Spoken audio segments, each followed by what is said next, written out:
Salah satu ciri dan kekuatan Belanda dalam menjajah Indonesia adalah menggunakan kelicikan.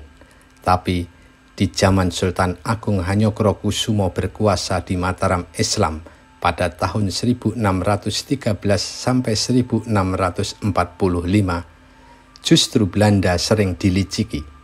Bahkan Belanda sempat terpaksa memberikan meriam terbaik mereka kepada Sultan Agung yang akhirnya justru dipakai menyerang markas VOC di Batavia.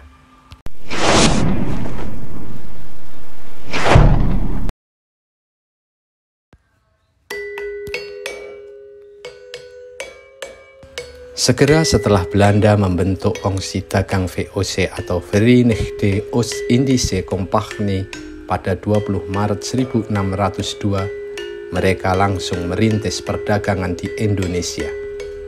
Pada tahun 1603, VOC membangun kantor perwakilannya di Banten. Pos dagang di Banten ini merupakan kantor perwakilan VOC pertama di Nusantara. Namun, karena di situ juga ada kantor dagang Inggris, VOC merasa tak leluasa. Mereka kemudian mencoba membangun pos dagang di Makassar, namun juga harus bersaing dengan Inggris, Spanyol, Prancis, dan Portugis. Ketika Sultan Agung bertahta sebagai Raja Mataram Islam menggantikan Hanyokrowati pada tahun 1613, Belanda mengirim utusannya bernama Caspar van Schouck untuk memberi ucapan selamat dan menjajaki kerjasama.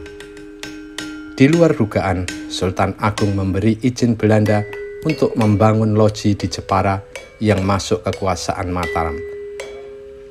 Sultan Agung bahkan siap membantu kebutuhan batu bata secara gratis. Seperti catatan Belanda yang disitir sejarawan H.J. de Graaf, Sultan Agung mengatakan, "Saya tahu tuan-tuan tidak bermaksud menguasai tanah Jawa." Kalimat itu sebagai pesan bahwa jika VOC berniat menguasai tanah Jawa, maka Sultan Agung siap melawan dan mengusirnya. Maka ketika dibuat perjanjian, Mataram jauh lebih diuntungkan. Karena ada kalimat bahwa VOC harus menuruti semua permintaan Mataram jika ingin membangun pos dagang di wilayahnya. Perjanjian itu membuat Mataram di atas angin dan mampu mendikte Belanda.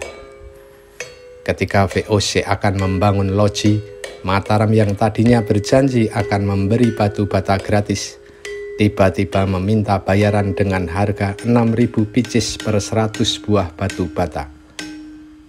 Waktu itu, Belanda membutuhkan 1,5 juta batu bata. VOC tak bisa menolak, namun mengubah rencana luas loji yang dibangun. Loji yang tadinya direncanakan seluas 50 fadem diubah menjadi hanya 25 fadem. 1 fadem setara 1,88 meter. Sultan Agung memang akhirnya menyediakan batu bata untuk pembangunan loji di Jepara, tapi dengan syarat VOC harus memberikan 4 meriam kepada Mataram.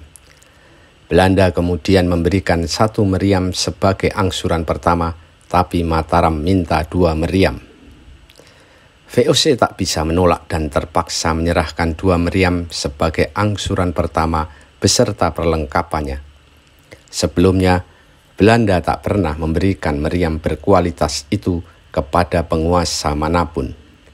Sebab itu, banyak pejabat VOC yang mengkritik pemberian 2 meriam itu kepada Mataram, termasuk Gubernur Jenderal VOC Jan Pieterszoon Koen.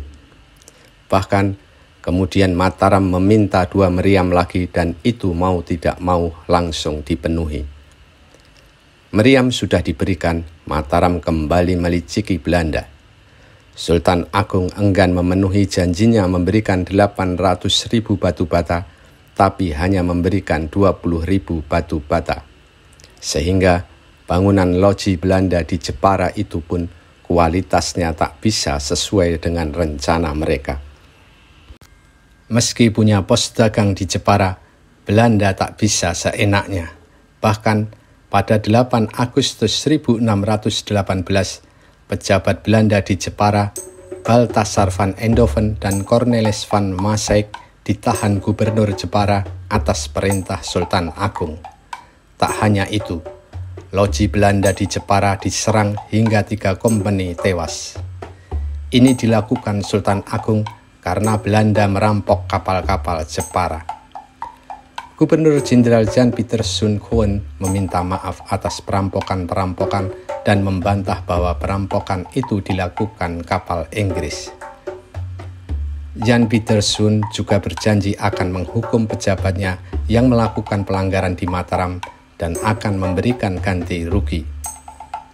Menurut catatan Kepala Perdagangan VOC, Arthus Gisel, salah satu yang membuat Sultan Agung marah karena Balthasar van Endhoven kurang ajar. Ia pernah mengencingi masjid dan mengejek upacara keagamaan Islam. Bahkan, ia menuduh ibadah Islam sebagai ritual setan. Namun, yang benar-benar membuat Sultan Agung marah karena Belanda mulai menunjukkan itikat tidak baik. Mereka hanya ingin mengeruk kekayaan, tapi juga melupakan janji-janji kepada Mataram. Sultan Agung bahkan mulai melihat Belanda sebagai ancaman, bukan mitra bisnis. Apalagi Belanda kemudian menyerang Banten dan merebut Batavia, serta mendirikan benteng di sana pada tahun 1619. Sebuah berita Inggris pada tanggal 23 Maret 1619 menjelaskan, Sultan Agung sering berkata kepada para bangsawannya bahwa Batavia menjadi duri di kakinya dan harus segera dicabut. Jika tidak, maka akan membahayakan seluruh tubuh. Yang dimaksud duri itu adalah Belanda di Batavia. Kecurigaan Sultan Agung beralasan. Ternyata VOC kemudian melakukan balasan atas serangan loji di Jepara. Mereka menyerang dan melakukan pembakaran, juga merampok kapal-kapal. Ketegangan demi ketegangan terus meningkat. Sultan Agung makin terlihat ingin mengusir Belanda. Desas-desus bahwa Mataram akan menyerang Batavia sering terdengar. Namun, Sultan Agung ingin menaklukkan Surabaya terlebih dulu sebelum menghajar Belanda. Pada tahun 1625, Mataram berhasil menaklukkan Surabaya juga. Dan benar saja, setelah itu rencana menyerang Belanda pun direalisasikan pada tahun 1628. Dalam serangan itu, Sultan Agung memanfaatkan meriam-meriam yang dulu diberikan oleh Belanda. Meriam pemberian Belanda yang dipakai menyerang Batavia itu, 2 di antaranya kini berada di depan Keraton Kasunanan Surakarta, diberi nama Segorowono dan Suhbrasto. Serangan pertama gagal, namun cukup membuat VOC kewalahan dan tak berani seenaknya lagi. Sultan Agung kembali melakukan serangan ke Batavia pada tahun 1629. Meriam-meriam pemberian Belanda kembali digunakan. Sayangnya, serangan kedua ini juga gagal. Tapi, makin tegas bahwa Mataram di era Sultan Agung tak mau tunduk kepada Belanda. Bahkan sebaliknya, Sultan Agung menganggap Belanda lah yang harus tunduk sebagai kawula. Selama pemerintahan Sultan Agung, VOC tak bisa leluasa untuk meluaskan pengaruhnya atau jajahannya. Sayang, sikap Sultan Agung itu tak dilanjutkan penerusnya Amangkurat I. Bahkan di masa Amangkurat I itulah VOC makin leluasa dan mendikte karena Raja Mataram tersebut terjebak dalam politik Belanda.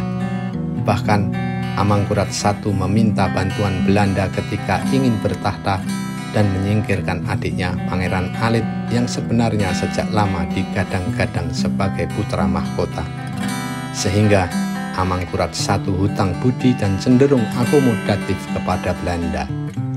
Selain itu, makin banyak rakyat yang tak suka kepada Raja Amangkurat I karena kekejamannya.